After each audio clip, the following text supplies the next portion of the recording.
Hello, my name is Bob Brown, and it's my privilege to host this show, which is based on the reality that Westborough is a great town filled with interesting people. Many of them are long-term residents who have so many memories and stories about life in Westborough in days gone past. And so your local cable station, Westborough TV, has initiated this series of programs which are designed to reflect upon life in earlier days and to possibly make suggestions about how we can improve life in this fine town for the future. About a year ago in August last year, this saga began.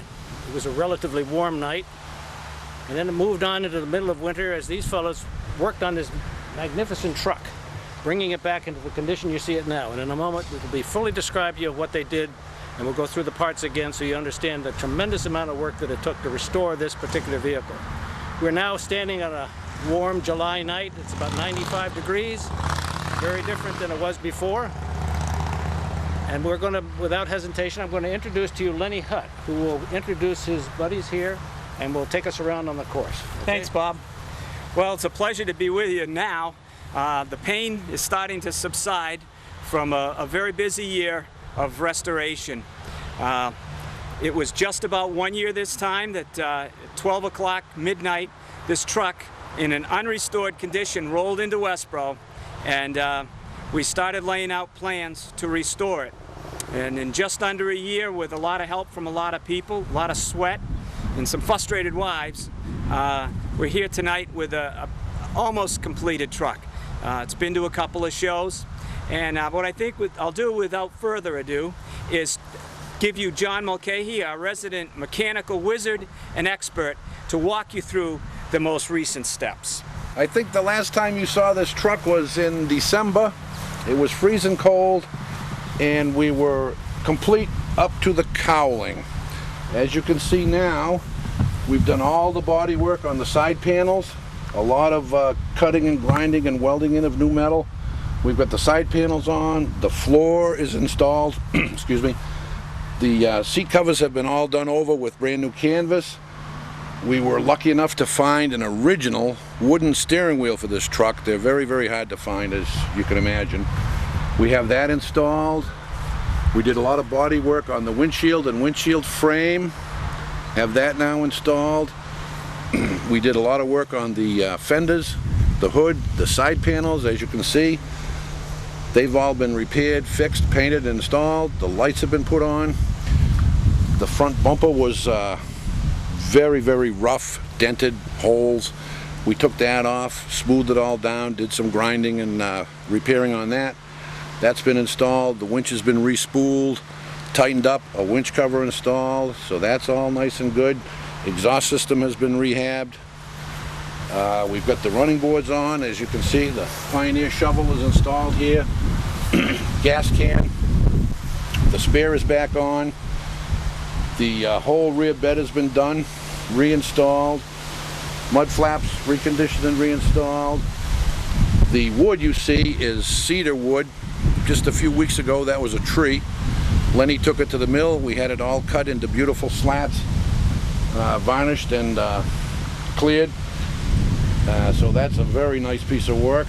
Eventually they'll be probably painted green, which is original, but they look so pretty we have to just show them the way they are for a little while. And as we move back, we have the covers on the tailgate chains. We have our 1945 restored license plate. The taillights have all been installed. The plug right here for the trailer connection, rebuilt and installed.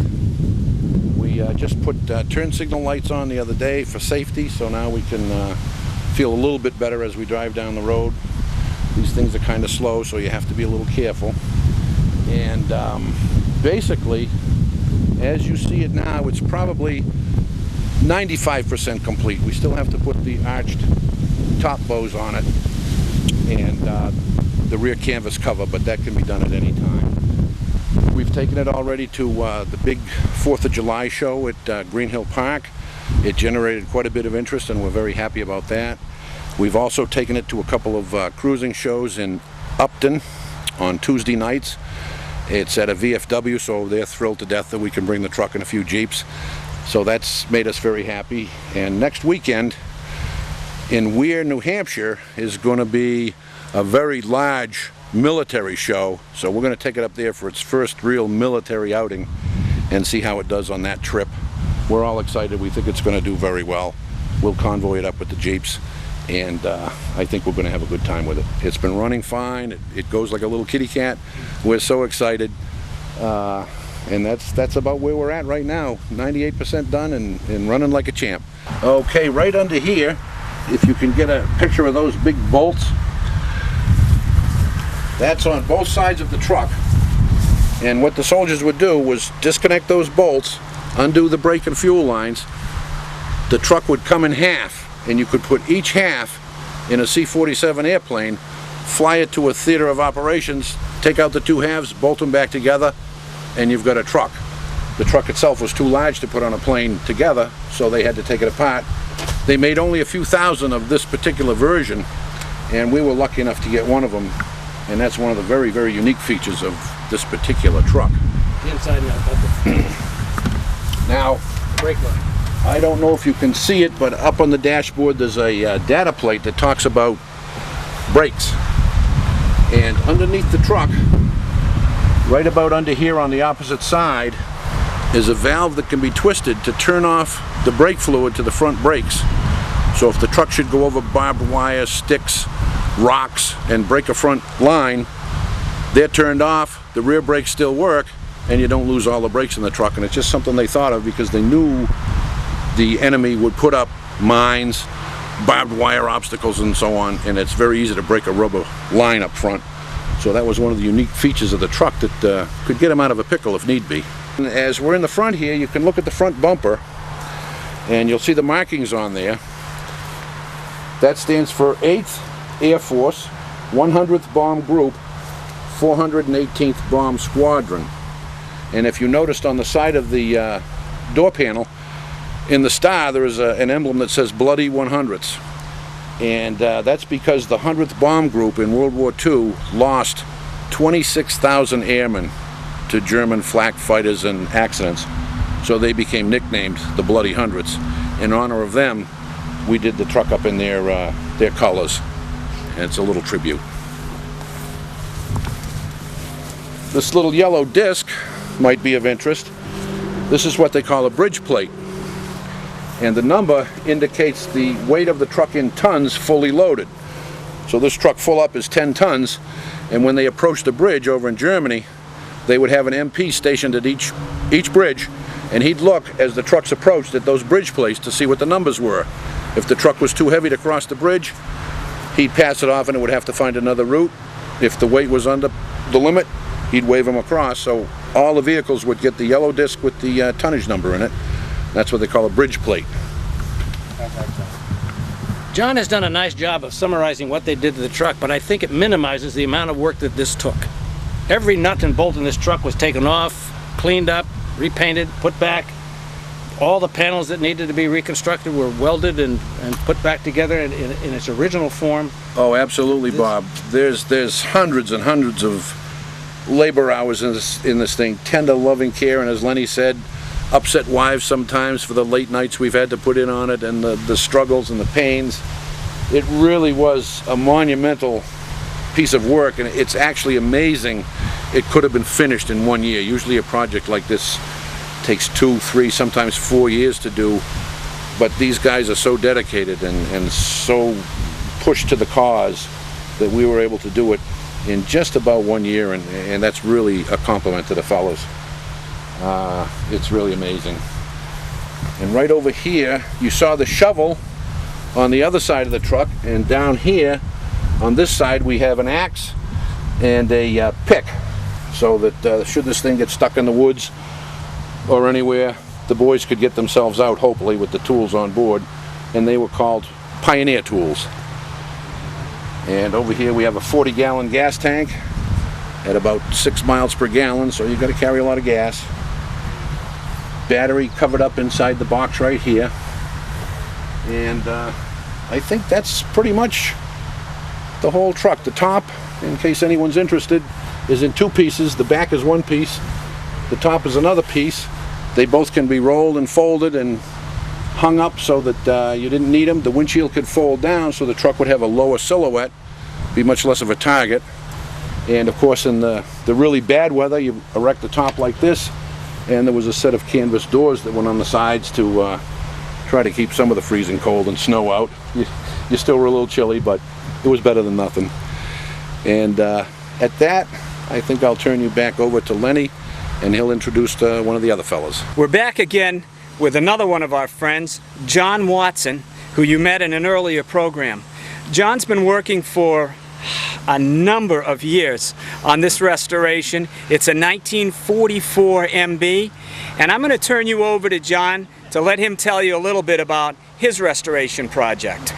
Okay, as Lenny said, this is a 1944 Willys MB Jeep that I purchased in 1986, quite some time ago. Took me a while. I don't rush into anything. It's almost 95% done. In the last few weeks I got the seat cushions on. I have only the driver's seat left to do. Today I put this machine gun mount on the right passenger step, and we have a Browning automatic rifle attached to it. That works very well. This Jeep is not terribly rare, but it has, this was a radio Jeep, so it required 12 volts. All the normal World War II Jeeps were 6 volts, so they had one 6-volt battery under the hood. In order to get 12 volts, they needed 2 6-volt batteries. They couldn't put them under the hood, so this Jeep has this battery tray and box located between the 2 seats, which makes room a little short, but it works very well. And because they needed to generate 12 volts, they put a huge 12-volt generator on it, which I'll show you. It's going to be right there.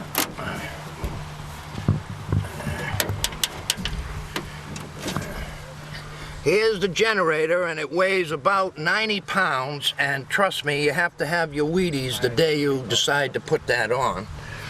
Otherwise, everything else is pretty much the same as most every other Jeep. And since you saw this Jeep the last time, it's been stenciled with the invasion stars after D-Day 1944. In honor of a veteran that I knew many years ago, Ernie Prescott. I made the Jeep to be from the 63rd Infantry Division, 255th Infantry Regiment. I have the serial number on the side, which I put my wife's birthday, 7/21, which happens to be today, right there. And I put my mother's name. She rode in this Jeep 20 years ago and loved it, so that was her nickname, Isa, so that's the name of my Jeep. So other than the driver's seat, I'm pretty much done. It's already getting stained and nicked, but it looks like a veteran. I have a lot of fun. I would encourage anyone with any interest in military history to get a hold of us and join the crowd. Thank you very much. Thanks so much, John, for sharing your story. How many years was this restoration project? I'm not good at math. Okay. I think it's 20-something. I'm not real good myself. Well, we're going to have a special guest with us tonight, and we're going to take a walk back over to the CCKW, and we're going to meet an old friend, a new old friend. I'm here with my new old friend, Ernie Jones. Ernie, what a pleasure and an honor to have you with us tonight. I'll bring you back to an earlier show, and we had talked about what having these vehicles means to us and what opportunities arise as a result of having them. We had told you that men sometimes see the vehicles approach us and open up with stories of days gone by. And sometimes those stories are things that they've never even told their families. But the physical presence of the vehicles brings the men back, and it conjures up memories that they haven't thought of in 65, 66 years. That happened with Ernie while we were restoring this truck. While the truck was at one of the locations that you saw on an earlier show, we noticed that there was a gentleman on his porch night after night as we toiled on this truck, and he studied what we were doing and never said a word. Me, being the shy introvert that I am, couldn't contain myself, and taking a wild guess that he was slightly older than myself, I went over to the house and the man sitting on the porch and introduced myself. It took a couple of meetings, but we discovered that Ernie had, during World War II, been a driver of this very truck. He was a Jeep driver as well for several commanding officers, but his full-time job was to drive the CCKW. And we are pleased as punch to have you with us tonight, Ernie. This is a picture, isn't it, of you standing in front of your truck? Right. In 1945. Right. Now, Ernie, where were you stationed at that point? Berlin. In Berlin. What did Berlin look like in 1945? It was not much, believe me. The streets were all full of potholes. The buildings were all bombed out. And the Army took over what good buildings they were, and we used them for billets. Now, the regular company was billeted about 1.5 miles from the motor pool where we were. And our building was pretty well beat up. You know, as some of the pictures I've shown you, with the top floors was gone and Blown right out. yeah. And your building was a good building, wasn't it, Ernie? Right. And we lived in the good parts of it, and that's where the motor pool was. And we had it had its advantages because we had somebody to make our bed, clean the room, you know, do the laundry, etc., etc. Where if we were billeted at the regular company, we'd have had to do that ourselves. Now, Ernie, in addition to driving the Jeep for the commanding officers, and we can maybe get a chance to talk about that if we have the time, but you had a job driving a truck just like this. Right. Can you tell me a little bit about what that job entailed? Well, we had what we called the Black Guard. What we did was we took our Army uniforms and we dyed them black. And we hired Germans and put them on guard duty throughout the city. You know, the most important places, the railroad station, Tempelhof, etc., etc. And my job was to take them out. First of all, I'd have to pick them up, take them out in the field, take them out to their post. So in the morning, Ernie, you'd have to drive around to where these people were staying. No, they used to show up at the barracks. Okay. And I'd load them into the truck. But first we had to feed them. We'd feed them in the morning, and then they'd load them into the truck, and I'd take them out to their post all over the American. All over the city. The American zone. You mentioned to me a couple of the sites that you traveled by or walked into, and at the time, because you were, how old, Ernie, were you? I was 18. 18 years old. Yeah. What were some of the things now you recognize as being very, very historic? Well, the Brandenburg Gate, you know, we had big parades through there. The May Day parade was there, all four nations, all four commands, you know, the Germans, the Russians, French, English, and Americans. You were also in close proximity to the Chancellery building, weren't you, Ernie? Yes, it was almost within walking distance from where we were. Which was, of course, Hitler's final stand. Right. And in fact, he killed himself just outside the building, didn't he? Exactly, yeah. And that was a total wreck, you know, because the Russians really did a job on that. And so you'd pick up these men in our uniforms, dyed black, and what did you do with all these? How many could you get in the truck? I think I had 12. Okay. I had 12 that I would set out around the American zone. And then I'd have to take them out something to eat at lunch. Did you use the deuce and a half to do that? So either that, or sometimes I'd take a Jeep with a trailer. And then I'd pick them up at night, 12 hours. They'd be out there for 12-hour shifts, you know, and then I'd bring them back in and feed them. You got to feed them. Ernie, were there any other people that you had to pick up and deliver? Oh, Jesus, yeah. There were. Can you tell us a little bit about the other kind of people? We had a fantastic snack bar, and we had about 15 girls work there. And my job was to, after their shift, after the snack bar closed, I had to take all the girls home. That must have been to their homes. That must have been really hard on you after having taken all those other fellas home. Oh, such a job that was, I'll tell you. Well, we appreciate the service that you gave to your country. Yeah. Now, these girls would get distributed throughout the city in Right. places that they were living? Right. I even had some that lived in the Russian zone. That at that time, there was no barricades. You know, we could go to any zone we wanted in the city. And I used to go in the Russian zone a lot at night, but I didn't like it. But you know, you did what you had to do. So we had the United States and Russia side by side Right. in an occupied land. Right. We've heard stories as Jeep owners about Jeep thievery. Have you ever heard anything like that, Ernie? Yeah, the Russians they'd steal a Jeep every once in a while, and would make sure we get it back though. Did money ever change hands, well, Ernie? Sometimes we'd get a Russian that wasn't, you know, too swift, and I think we'd charge them about $1,500. You charged them about $1,500 to acquire a United States-made Jeep, Right. and what would happen? Someone would receive some money for the Jeep. The Jeep would go into Russian hands, and then what would happen? Then I'd tell the MPs they stole it, And they would bring it back. and they'd go get it. So Right. did you ever see a cycle like that yourself, where it got repeated? Well, I didn't want to repeat it too much, Yeah. because after a while they carried burp guns. Yes. You know, and we didn't want to aggravate them too much.